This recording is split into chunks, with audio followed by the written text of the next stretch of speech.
Kasih karunia dan damai sejahtera dari Tuhan Allah Bapa kita dan dari anaknya Tuhan Yesus Kristus menyertai kamu. Amin. Selamat pagi saudaraku, muliakanlah Tuhan dengan semua pekerjaanmu. Dibimbing firman-Nya. Dari Mazmur 149 ayat 4, demikian firman Tuhan. Sebab Tuhan berkenan kepada umat-Nya. Ia memahkotai orang-orang yang rendah hati dengan keselamatan. Demikianlah firman Tuhan.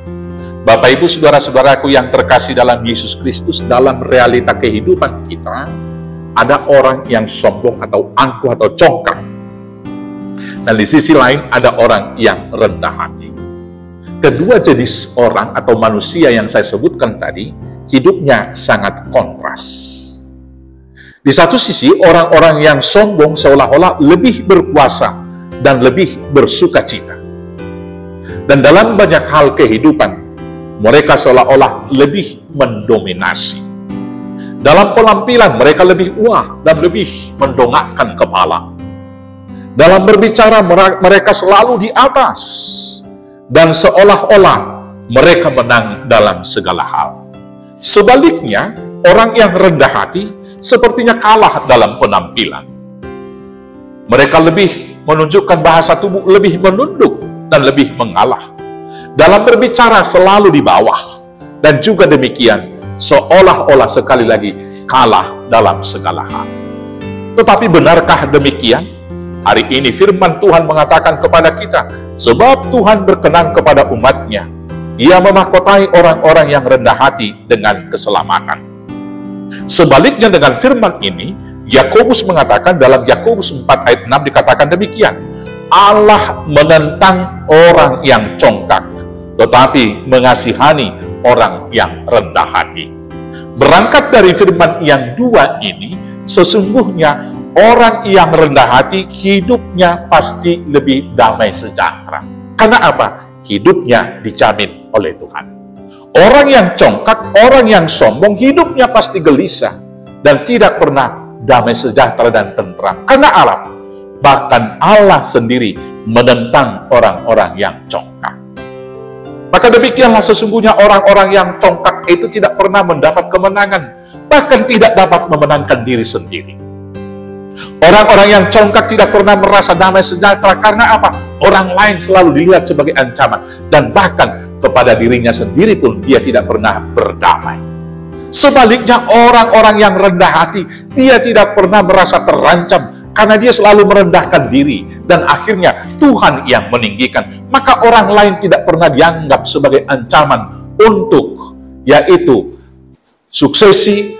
Orang lain tidak pernah dianggap sebagai ancaman untuk mengambil alih yaitu popularitas dari dirinya sendiri. Karena itu saudara-saudaraku yang terkasih dalam Yesus Kristus, biarlah kita dalam segala hal dalam kehidupan ini kita tetap rendah hati. Karena apa? Hanya Tuhan satu-satunya yang patut dipuji. Karena segala yang kita miliki adalah berasal dari Tuhan. Biarlah kita selalu rendah hati. Karena apa? Karena kita ini hanya debu, diambil dari debu saja. Dan kalau Tuhan memuliakan kita saat ini, itu adalah karena anugerah pemberiannya semata. Maka tidak ada yang patut kita sombongkan. Dan yakin dan percayalah ketika kita merendahkan hati, maka Tuhan yang akan meninggikan kita. Itulah contoh yang harus kita ambil dari kehidupan Adam yang pertama dan Adam yang kedua. Adam yang kedua ketika dia mau meninggikan diri, maka Tuhan merendahkan dia, mengusir dia dari Taman Eden.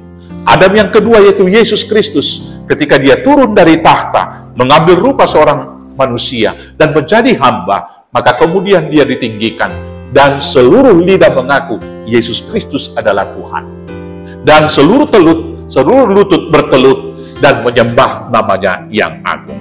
Karena itu saudaraku yang terkasih, marilah hidup dalam kerendahan hati, karena orang memahkotai orang-orang yang rendah hati dengan keselamatan. Tetapi orang-orang yang sombong akan jatuh kepada kecelakaan dan maut. Sekali lagi, orang yang rendah hati dimahkotai dengan keselamatan. Selamat hidup dalam kerendahan hati, meneladani Yesus, dan kita akan diberi mahkota kehidupan. Tuhan Yesus memberkati. Amin. Kita bersatu dalam doa. Terima kasih Bapa yang baik. Firman-Mu telah kami dengar. Maka biarlah kami senantiasa hidup rendah hati di hadapan Tuhan, agar kami ditinggikan, dimuliakan oleh Tuhan dengan beri mahkota kehidupan pada akhirnya. Ajar, kuatkan, mampukan kami melakukannya, hanya dengan pertolongan Yesus Kristus Tuhan Juru Selamat kami yang hidup. Amin. Selamat beraktivitas. Tuhan Yesus memberkati. Horas, horas, horas.